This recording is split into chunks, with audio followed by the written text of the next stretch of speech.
Hi hello അസ്സലാമു അലൈക്കും welcome back to my channel. അപ്പോൾ ഞാൻ ഇന്ന് വന്നിട്ടുള്ള നമ്മുടെ കടയിൽ നിന്ന് റേഷൻ കടയിൽ നിന്ന് കിട്ടുന്ന പച്ചരി കൊണ്ടൊരു അടിപൊളി റെസിപ്പിയാണ് കേട്ടോ. അത് നമ്മുടെ കയ്യിലുള്ള വെജിറ്റബിൾസൊക്കെ വെച്ചിട്ട് ഉണ്ടാക്കാൻ പറ്റിയൊരു അടിപൊളി റെസിപ്പി. നമുക്ക് സ്കൂൾ വിട്ട് വരുന്ന മക്കൾക്ക് ഈവനിങ് ഉണ്ടാക്കി കൊടുക്കാനല്ലോ മോർണിംഗ് ബ്രേക്ക്ഫാസ്റ്റ് ആയിട്ട് ഉണ്ടാക്കാൻ പറ്റിയ റെസിപ്പിയാണ്. അപ്പോൾ വീഡിയോ എല്ലാവരും സ്കിപ്പ് ചെയ്യാതെ തന്നെ കാണാം കേട്ടോ. അപ്പോൾ ഞാൻ ഈ ഒരു കപ്പിൽ 2 കപ്പ് പച്ചരിയാണ് എടുത്തിട്ടുള്ളത്. അപ്പോൾ നമുക്കിതൊന്ന് ക്ലീൻ ചെയ്തിട്ട് അവിടെ മാറ്റി വയ്ക്കാം കേട്ടോ. പിന്നെ ഞാൻ കുക്കറിലാണ് ഇത് റെഡിയാക്കി എടുക്കുന്നത്. അതിന് വേണ്ടിയിട്ട് കുക്കർ ഒന്ന് ചൂടാക്കാനായിട്ട് വെച്ചിട്ടുണ്ട്. ആ കുക്കർ ഒന്ന് ചൂടായി വരുന്ന ടൈമിൽ അതിലേക്ക് ഞാൻ 2 ടീസ്പൂൺ ഡാൽഡയും 1 ടീസ്പൂൺ വെളിച്ചെണ്ണയും ചേർത്ത് കൊടുക്കുന്നുണ്ട്. വെളിച്ചെണ്ണ ഓപ്ഷനാണ് കേട്ടോ, നിങ്ങൾക്ക് ആവശ്യമുണ്ടെങ്കിൽ ചേർത്താൽ മതി. പക്ഷേ നല്ല ടേസ്റ്റാണ് കേട്ടോ വെളിച്ചെണ്ണ ചേർക്കുമ്പോൾ. വെളിച്ചെണ്ണയുടെ ഒരു ഇത് കുത്ത് വരുമ്പോൾ നല്ലൊരു ടേസ്റ്റാണ് കേട്ടോ. അപ്പോൾ അതുകൊണ്ട് ഞാൻ 1 ടീസ്പൂൺ വെളിച്ചെണ്ണയും കൂടി ചേർത്ത് കൊടുത്തിട്ടുണ്ട്.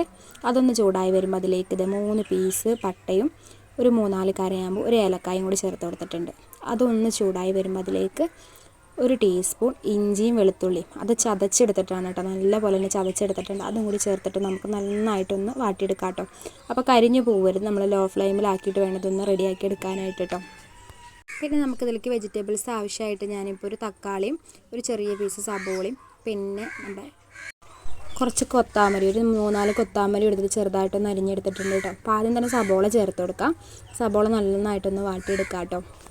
പിന്നെ നമ്മളതിലേക്ക് പച്ചമുളകും കൊത്താമരിയും തക്കാളിയും ചേർത്ത് കൊടുത്തിട്ടുണ്ട്. ഈ സമയത്ത് നമ്മുടെ കയ്യിൽ ഉരുളക്കിഴങ്ങോ വെജിറ്റബിൾസ് ക്യാരറ്റൊക്കെ ഉണ്ടെങ്കിൽ ചേർത്ത് കൊടുക്കാം കേട്ടോ. പക്ഷേ ഇവിടെ ഉരുളക്കിഴങ്ങ് അവർ കഴിക്കില്ല, ക്യാരറ്റ് ഉണ്ടായിരുന്നില്ല കേട്ടോ. അപ്പോൾ ഉള്ളത് വെച്ചിട്ടാണ് ഞാൻ ഇപ്പം ഇന്ന് ചെയ്ത് കാണിക്കുന്നത്.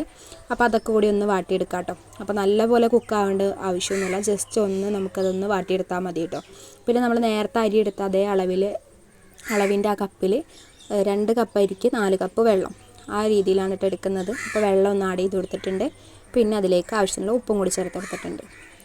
അപ്പോൾ ഉപ്പ് നോക്കിയപ്പോൾ കുറച്ച് കുറവാണ്, അപ്പോൾ ഞാൻ കുറച്ചും കൂടി ഉപ്പ് ചേർത്ത് കൊടുത്തിട്ടുണ്ട്. പിന്നെ ഇത് അരിയൊക്കെ കഴുകി ഊറ്റി അവിടെ വെച്ചിട്ടുണ്ട് കേട്ടോ. അത് ഇനിയിപ്പോൾ ഇതിലേക്ക് ചേർത്ത് കൊടുക്കാം. വെള്ളം തിളച്ചതിന് ശേഷമാണ് കേട്ടോ ഞാൻ അത് ചേർത്ത് കൊടുത്തത്.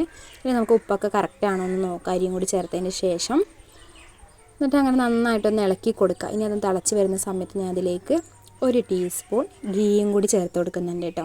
അതൊക്കെ ഓപ്ഷണലാണ്, ഞങ്ങൾക്ക് ആവശ്യമുണ്ടെങ്കിൽ മാത്രം ചേർത്താൽ മതി. ഇല്ല നമുക്ക് വെറും ഡാൽഡയിൽ മാത്രം ഉണ്ടാക്കിയെടുക്കാവുന്നുള്ളൂ കേട്ടോ. ഒരു ടേസ്റ്റിന് വേണ്ടിയിട്ടാണ് ഞാൻ ഗീയും കൂടി ചേർത്ത് കൊടുത്തത്. എന്നിട്ടൊന്ന് ജസ്റ്റ് ഒന്ന് ഇളക്കി കൊടുത്ത് ഇപ്പോൾ നല്ല തള വന്നിട്ടുണ്ട്. ഇനി നമുക്കിതൊന്ന് അടച്ച് വെച്ച് 2 വിസിൽ അടിച്ചെടുക്കാം കേട്ടോ.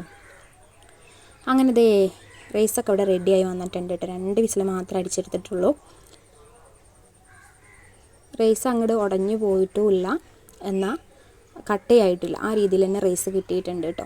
അപ്പോൾ ഇത് ഉണ്ടാക്കിയെടുക്കാൻ വളരെ സിമ്പിളാണ്. നമ്മൾ രാവിലെയൊക്കെ കുട്ടികൾക്ക് ഉണ്ടാക്കി കൊടുക്കുകയാണെങ്കിൽ ഭയങ്കര ഇഷ്ടമാവും കേട്ടോ. ഇവിടെ നെയ്ച്ചോറ് എന്നൊക്കെ പറഞ്ഞിട്ട് ബിരിയാണി എന്നൊക്കെ പറഞ്ഞിട്ടാണ് ഉണ്ടാക്കി കൊടുക്കാറ് കേട്ടോ. വെജിറ്റബിൾ ബിരിയാണി ഇവിടെ മക്കൾക്കൊക്കെ ഭയങ്കര ഇഷ്ടമാണ് കേട്ടോ. അപ്പോൾ എല്ലാവരും ഒന്ന് ട്രൈ ചെയ്ത് നോക്കണം കേട്ടോ.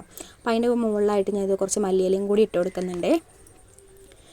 അപ്പോൾ ഇതുപോലെ റെഡിയാക്കി നോക്കാത്തവരുണ്ടെങ്കിൽ മസ്റ്റായിട്ട് റെഡിയാക്കി നോക്കാം. ഇതിൻ്റെ കൂടെ നമുക്ക് കറിയുടെ ആവശ്യമൊന്നുമില്ല, നമ്മൾ വെജിറ്റബിൾസ് ചേർക്കുന്ന കാരണം കൊണ്ട് ഒരു കറിയുടെ ആവശ്യമൊന്നുമില്ല. ഞാൻ പിന്നെ ഒരു മുട്ടയും കൂടി പൊരിച്ചു കൊടുത്തു. പിന്നെ അതുപോലെ തന്നെ നമുക്ക് തൈരും ഉണ്ടെങ്കിൽ അത് മാത്രം മതി കേട്ടോ. അപ്പോൾ ഞാൻ കുറച്ച് സർലാസും കൂടി ഉണ്ടാക്കി എടുത്തിട്ടുണ്ട് കേട്ടോ. അപ്പോൾ ഈ സമയത്ത് എൻ്റെ വീഡിയോ ആദ്യമായിട്ട് ആരെങ്കിലുമൊക്കെ കാണുന്നുണ്ടെങ്കിൽ ഒന്ന് സബ്സ്ക്രൈബ് ചെയ്യണേ. തൊട്ടടുത്ത ബെല്ലൈക്കനും കൂടി ഒന്ന് ക്ലിക്ക് ചെയ്ത് ഓൾ എന്നുള്ള ഓപ്ഷൻ എനേബിൾ ചെയ്ത് വെക്കാനും മറക്കരുത്. കൂടെ തന്നെ വീഡിയോ കണ്ടുകൊണ്ടിരിക്കുന്ന സമയത്ത് ഇഷ്ടപ്പെട്ടിട്ടുണ്ടെങ്കിൽ ഒന്ന് ഫ്രണ്ട്സിനും റിലേറ്റീവ്സിനും കൂടി ഒന്ന് ഷെയറും കൂടി ചെയ്ത് സപ്പോർട്ട് ചെയ്യുക.